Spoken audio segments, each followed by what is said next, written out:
Would you resign? No, never. Why? I've been given a job by the people of Kenya. This job has its own hindrances and challenges. It's part of the job process. And when I took this job, I knew it's not easy. Only I didn't know it will be that soon. I thought probably we'll have a good time the first 5 years, and if there are challenges, maybe later.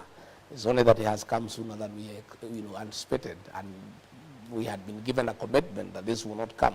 But now that it has come, we live with it. Okay. We'll just work. Cabinet ministers have been abusing the deputy president. Just the way it was happening during the time of Uhuru Kenyatta. You remember Tobiko called President William Ruto a clerk. Matiang'i wrote him a message that called him an idiot. And people disrespected him. People were intimidated. People were harassed. And President William Ruto made a commitment to the people of Kenya that if he is elected president, it will never happen that his deputy will be disrespected. Today, the deputy president is abused by people hanging on his car, and the president is quiet. Cabinet ministers have been abusing the deputy president. The president is quiet. The president has given many promises to the people of Kenya. Some of them he has not been able to fulfill them because of the difficult economic situations that we are in, and it's understandable. But there's one promise he gave to the people of Kenya that requires no finance. It requires nothing. It requires him to be a gentleman and keep that promise.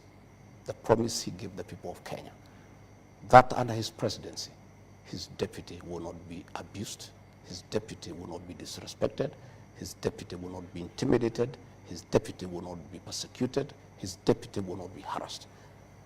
That, I think, the president, my boss, owes that to the people of Kenya to honor that promise so that Kenyans can trust him and he can win the trust of the people of Kenya, because this is something within his purview. He requires no funding, he requires no financing, he requires no urging. It's a commitment he gave. And he also gave it to me, right, with my wife and my children. When he asked me to be his running mate, I sat with him and my wife and my children, and we asked him, we have seen what you have gone through. If our father becomes your deputy, will he be taken through what you are taken through? And he gave us as a family a very firm commitment that that will never happen. I'm asking President William Ruto, my boss, please keep your promise to the people of Kenya. Stop those people who are abusing your deputy. Stop those ministers who are demeaning your deputy. Don't allow the criminal justice system to harass and intimidate your deputy the way you are intimidated. Does that mean Uhuru Kenyatta is still the king of the mountain? Oh, yes, yes. You didn't know? I don't think anybody wants to go into that direction. But if that's the direction whoever is arranging wants to go, so be it. There's nothing I can do. The matter is beyond my purview. Let whoever wants to go ahead with it, go ahead with it. All we are doing ourselves is we'll inform them of what is going on. And that I will do, by the way, because I have a responsibility also. I'm elected. And going forward in the next few weeks, I'll be talking to my supporters and telling them what's going on, what is being planned, what is likely to happen, so that they are aware. You see, we are elected by the people. We have a responsibility to always inform your employer what is going on, so that they know, so that they are aware of what is going on, because people wonder what is going on. We have a responsibility as leaders to inform the people, because they are the ones who have given us this job. I was not given these jobs by the president. I was not given by members of parliament. The president nominated me and proposed me for confirmation by the people of Kenya. The people of Kenya, by a popular vote, confirmed President William Ruto's nominee, Gachagua, as the right person for the job. Right. But the people who gave me this job are the people of Kenya. And therefore, if there are issues along the way that I find disturbing, that I find that they can cause political instability in this country, that I find they can be intrusive, and they can disrupt our development agenda, they can disrupt our political stability as a country, I have a responsibility to go to the people who voted for me and explain to them exactly what is happening. And that I'll do. And I have started today, and I'll be doing that along the way, because I am answerable to some people. I cannot just sit here in Karen. Meetings are going on at night. People are being intimidated. People are being coerced. you know, to disrupt, you know, my term, to stop me from doing my work. And I just sit here. I cannot. I'll go to the people and say, good people, you gave me the job. Are you happy with what I've done so far? Yes or no? Okay. If you have a problem you want me to correct, but my people, this is what is being planned. And it is so and so who is planning it. So when you see it happen, please know this is what is going on. Deputy President, I take note that you keep going back to that conversation about the meetings and the plans that are being made. Do you think the President knows about those meetings? Well, I don't know whether he knows, but many people in those meetings quote him, but he's not there. So I have no confirmation. How do you know they quote him? No, it is reported to me. They say they invoke his name, that he is the one who has authorized those meetings. But since he's not in those meetings, I cannot accuse him. But the truth of the matter is, the way we work as UDA, as Kenya Kwanza, yeah, any motion of impeachment in the National Assembly to remove the Deputy President of the Republic of Kenya will never find its way to the House unless the President approves. That's the way we work. Any contentious issue that comes to the National Assembly, the finance bill, this and that, the President will call a PG and say, this is our agenda, can you go and prosecute it? So, even as people are planning, if that motion will ever find itself to the House, it will have to get the approval of President William Ruto. So it will be his motion, because he'll have to approve it. So since we have not reached there, I don't want us to say anything about it. Okay. But that is the truth, because we have a way we work. That is a very heavy matter. It okay. is not a matter that can be taken to the floor of the House and unless the President has given a nod. And on that specific matter of alleged impeachment, have you spoken to the President about it? I spoke to him once, and he said he has not heard about it, and he doesn't know about it, and according to him, he said it's foolish, and nobody can try something like that because it can destabilize the country. That's what he told me in his own words. And thereafter, there was a meeting. He called members of parliament, and the matter stepped down. The matter has come up again. I have not asked him again. When I get an opportunity, when he comes back, I'll raise the matter again with him. I will say, Mr. President, a meeting was held here, this was said. A meeting was held here, this was said. What do you have to say about it? Mr. President, do you want us to destabilize this country? Are you part of it? What they are saying, the President will pronounce himself on the matter. But I want to say that there is no motion of impeachment against the Deputy President of the Republic of Kenya that can find itself on the floor of the House unless the President of the Republic of Kenya gives a nod. Mr. President, we just want to dispense with this because you're the one who is saying it, that people are being offered money. Indeed, that's a crime, isn't it? Yes, of course it's a crime. So who's offering the money? You know. No, I don't know. You get to know. I don't know, Deputy President. You get to know. These things will come out as in the fullness of time. These are things that will come out in the public domain. Why would they want you out? I don't know. I don't know. What are they telling you? They'll tell us. When they want to get us out, they'll tell us. They say that I'm high-headed. Yeah, that I am too people-centered. You know, that I'm listening to people too much. You know, that I am asking people to listen to what Kenyans are saying. I don't think it's a crime. I think leadership is about the people. And for you to be a good leader, you need to listen to the people. And I keep on listening to the people myself. And I keep on asking the leaders, my fellow leaders, to listen to the people. And I'll continue listening to the people. And that's what I was doing today. And I'm wiser this evening than I was in the morning when I left here. I've known many things. I am well informed. Because you must listen to your employer, because it's important that you listen to your employer. You're saying that people who have a problem with you should consult the people. In what forum? I mean, where is that in the Constitution? Consulting the people about leadership. So that they can take action against you. I mean, where do you place that in the Constitution? I'm talking about leadership. I'm saying before you take any decision on any issue, on matters governance, on matters leadership, it's important that you listen to what the people are saying all the time. And that's what I do myself. I don't, even the Constitution, 2010 Constitution, you know, gives public participation as an integral part of our governance structure.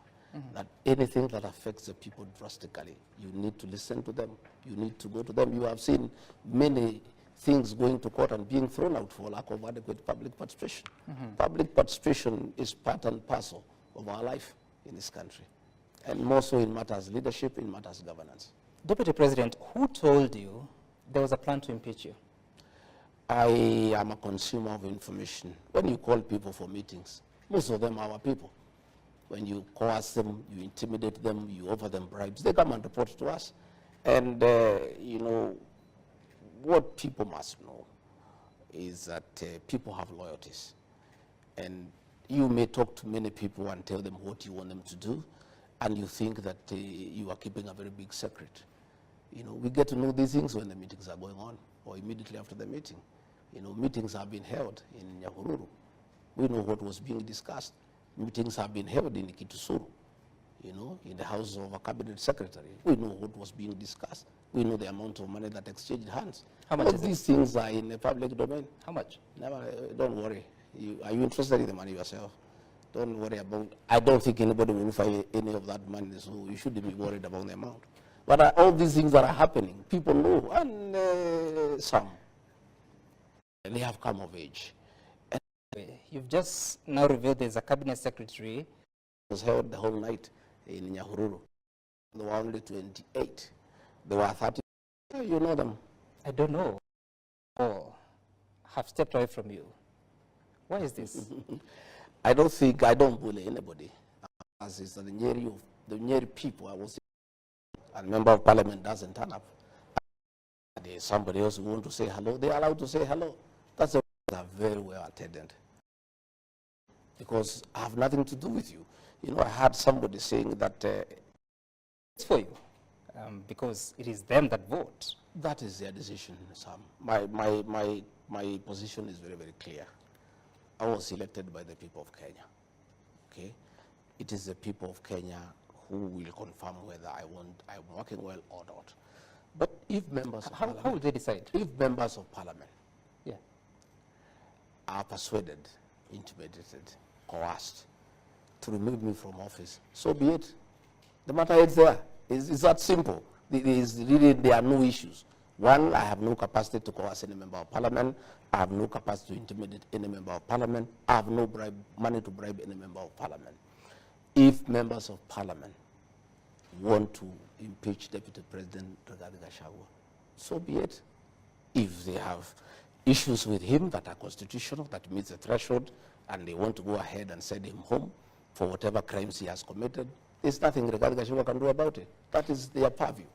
Yet, Deputy President, including the meeting that you're attending today in the city, some of the members of parliament you're working with were saying that we have seen the dog, now we want to see the owner of the dog. What does that mean? You can ask the ones who made those It has been repeated in several meetings that you attend. I did not make those statements. Those are questions you can ask those who made Are you statements. concerned that such kind of language is being used in your presence? Well, all kinds of languages I've used in many meetings, including where I am personally abused. And that is what is happening. The country is in that mood of abuses, of tough talk, of campaigning, and there's nothing I can do. I have not started it. Does it bother you? It bothers me a lot. So what are you going to do about it? Well, it's up to our boss to decide what should be done, because he is our party leader. He can call a PG and bring down the political temperatures, tell the members of parliament to stop attacking each other, ask those who accompany him who abuse the deputy president to stop, because if he told them to stop, they'll stop. Ask them to stop these night meetings. If he told them to stop, they'll stop. By your boss, you mean the president? Yeah. If he did, they'll stop.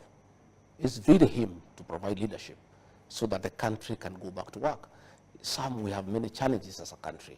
We have promises that we give to the people of Kenya. We have stored projects that needs to be completed. We have pending bills over 900 billion that we need to pay. We have housing program. We have health issues. We have issues of business. It is unfortunate that the country has been put in an election mood. You know, people are just talking about politics, how they'll impeach so-and-so, how so-and-so is useless, others are calling us snakes. There are all sorts of things that are going on. It's really upon the President of the Republic of Kenya, who is also our party leader, to put his house in order. What responsibility do you take for what's going on? Well, I have no responsibility, because my team answers to what is going on, because we are also politicians, and if there is an onslaught against the deputy president, he too has people who support him. If you abuse him in meetings, the team that supports him will also answer. That's what happens, because they cannot just keep quiet. So it's upon our boss, President William Ruto, to call his house to order. Have you spoken to the president? Yes, I've talked to the president several times. And I've asked him to call his house to order. Yeah, he's here to do it, and I trust he'll do it, because the atmosphere we are having, the environment we are having in the country is toxic. And as you say that, so how is your relationship with the president? My relationship with the president is okay. We have got a good working relationship. What does that mean? We work well. But you're asking him to do something because your career is on the line here, and it's not happening. My career is not on the line. By the way, Sam, those things don't bother me. I'm a very simple guy. I just came here the other day. For 57 years, I was there doing well. If today members of parliament and senate decided that I go home, my home is a few meters from here. My clothes here will not even fit in a pickup. I just take and leave. It's not that. It's about the people of Kenya. It's not about impeaching Rigathi Gachagua. If your relationship, it's what it will do to the country in terms of political stability. This is a deputy president who is elected by 7.2 billion Kenyans, who has a following of some one kind or another, and who have some people who believe in him. And we are having a country that is having challenges economically. We're having people feeling low, feeling down. And then you want to come and poison the political atmosphere.